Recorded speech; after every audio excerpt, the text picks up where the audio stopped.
Welcome back, folks, to another episode of Jamin's Daily. We're going to talk about Meghan Markle. Follow up. A couple weeks ago, did a episode on Meghan Markle and her show that's coming up on Netflix. And it did really well. Thank you for everybody who tuned in. But it was premature because the show ended up being delayed, postponed. All right. And possibly because bad press, possibly because I think they knew or they already know that the numbers are not going to be great. And so they're trying to delay it, to do anything, something, delay the inevitable. I don't know.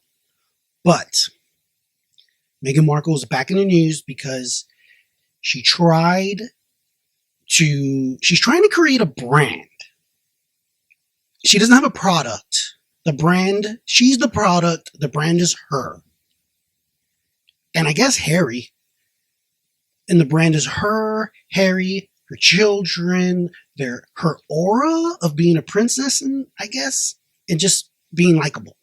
The problem is, I don't know, less and less people are liking her in a way. But the bigger problem is now is the government, the feds. They denied her. They said, no, you cannot have this trademark, which she has been wanting to have because it's too generic. You cannot trademark a location. And apparently American Riviera, which is a reference to Santa Barbara where they live,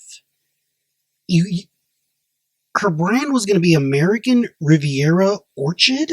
I never even heard of this. She was trying to brand that, and it got denied. So now it's just going to be as ever. And I'm not a trademark expert or lawyer. I don't know. American Riviera Orchard. If that's can't be trademark as ever, that seems more generic than the original application, as ever. How do you trademark as ever? What does that even mean? I don't know, but they're going to try their luck with that. They even have a website I haven't visited. You all should check it out. But this is another setback for Meghan, and people are piling on, saying it's just another misstep, another embarrassment in a way, because she's been getting, it seems like just a lot of denials. She's been getting denied in ways. And so, she's had a little bit of a bad run and she's trying to turn it around. And so, folks, I don't know, in a couple weeks, sometime in March, they're going to drop her show and maybe things will turn around. But people are not hopeful. The odds are that may not be what happens. I don't know. You tell me what you think in the comments below.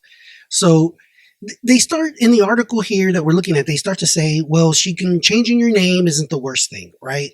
Kim Kardashian had a line which was going to be kimono, and then they said, no, you can't name it kimono because that's some type of appropriation. So they're like, okay, Skims, which is a better name. It worked out perfectly in that way. And so she's going to try to piggyback on that and say, oh no, we're just going to rename it As Ever. As Ever? Like happily ever after in a way, because she's a princess? As ever? I don't know. I'm sure she paid consultants and marketing people a lot of money to come up with As Ever. Jeez Louise. What do I know though, right? What do I know? It's hard to say whether a name change is a sign of early troubles, but I can say this. It doesn't happen very often, especially before a brand formally launches. So, I don't know. Her show which is fixing to drop again, folks. And we're gonna, when it does, I was supposed to watch it and do an episode, a review by now. It just hasn't happened. So at this point, if it doesn't even air, I wouldn't be completely surprised. There is a possibility that this never even sees the light of day because it's that bad. And you heard it here first on Jamin's Daily. Like, share, subscribe. And until the next time, stay tuned because the best is yet to come.